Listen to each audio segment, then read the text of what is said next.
Thank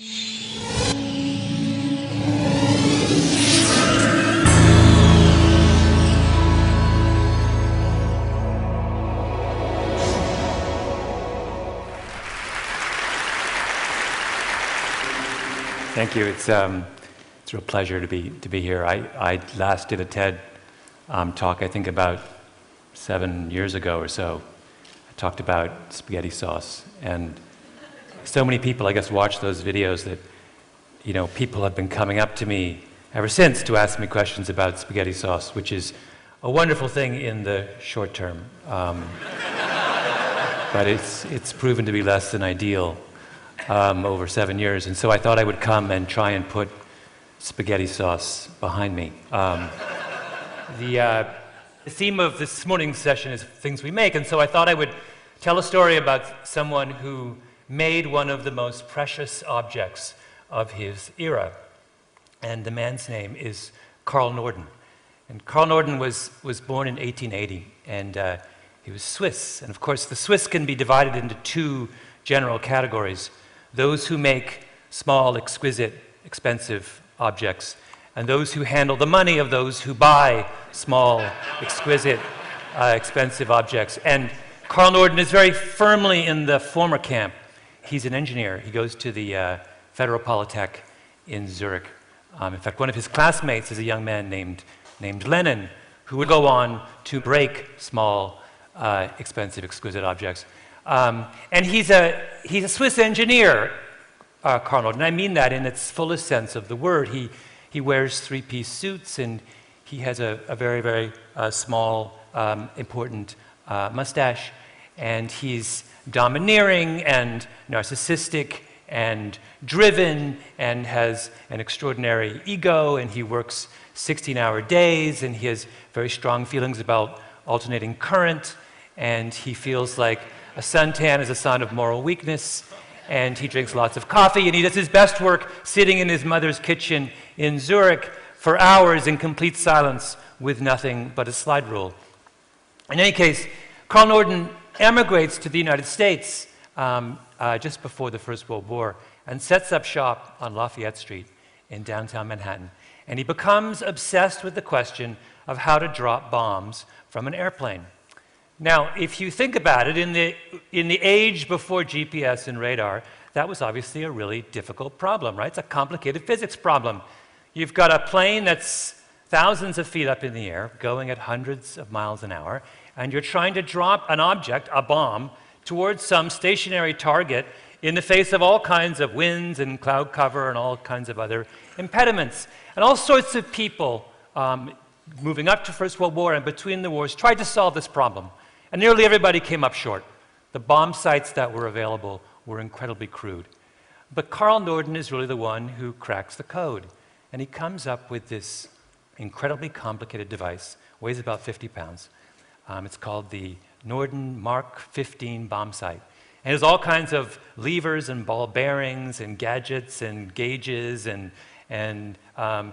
he makes this complicated thing. And what he allows people to do is he makes the bombardier take this particular object, visually sight the target, right, because they're in the plexiglass cone of the bomber, and then they plug in the altitude of the plane, the speed of the plane, the speed of the wind, and the coordinates of the target, and the bomb sight will tell him when to drop the bomb, right?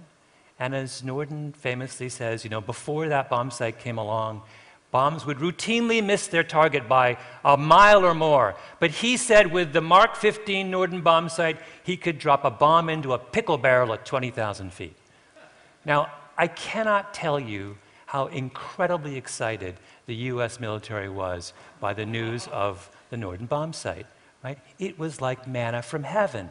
Here was an army that had just had experience in the First World War, right? Where millions of men fought each other in the trenches, getting nowhere, making no progress. And here someone had come up with a device that allowed them to fly up in the skies high above enemy territory and destroy whatever they wanted with pinpoint accuracy.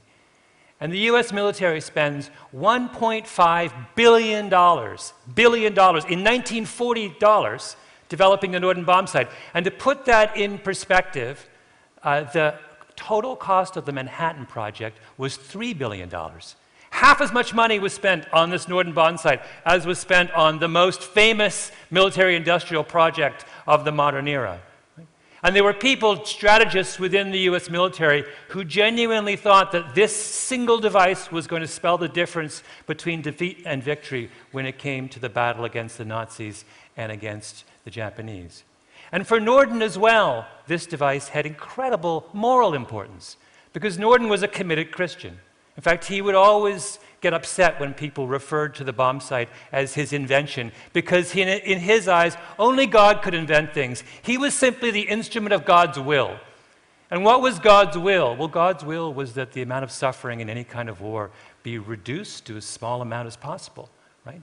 And what did the Norden bomb sight do? Well, it allowed you to do that.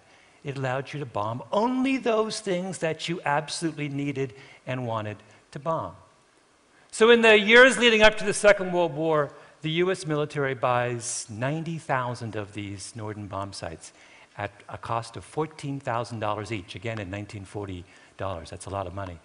And they train 50,000 bombardiers in how to use them. Long, extensive, months-long training sessions, because these things are essentially analog computers. They're not easy to use, right? And they make every one of those bombardiers take an oath to swear that if they're ever captured, they will not divulge a single detail of this particular device to the enemy, because it's imperative the enemy not get their hands on this absolutely central piece of technology.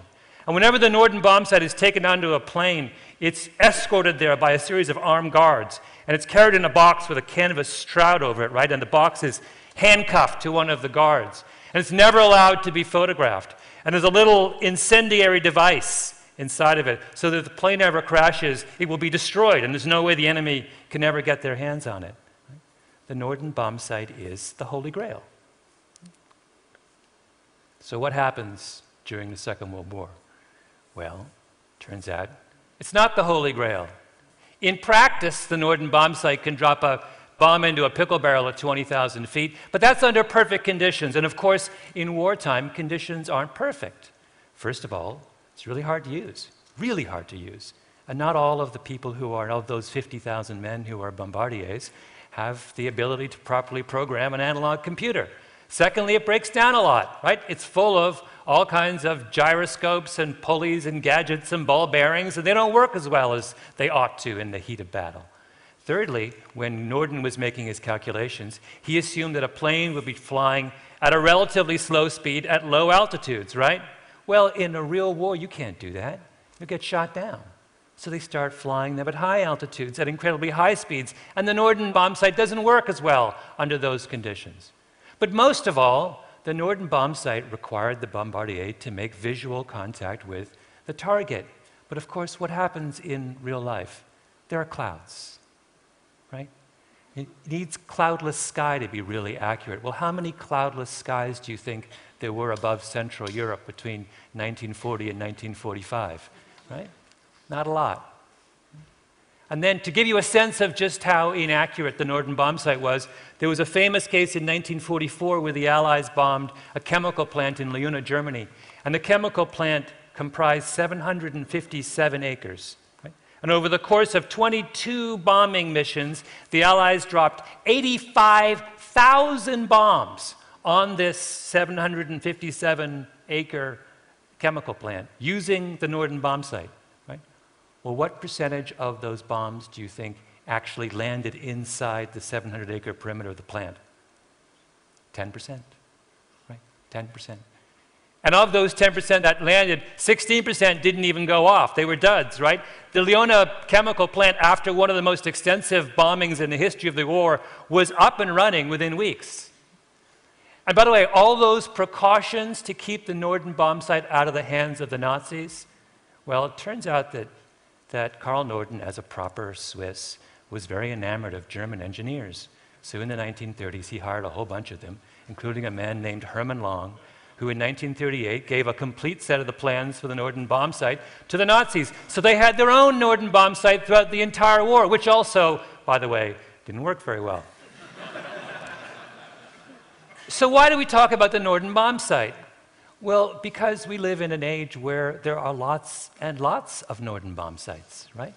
We live in a time where there are all kinds of really, really smart people running around saying that they've invented gadgets that will forever change our world. They've invented websites that will allow people to be free. They've invented some kind of this thing or this thing or this thing that will make our world forever better.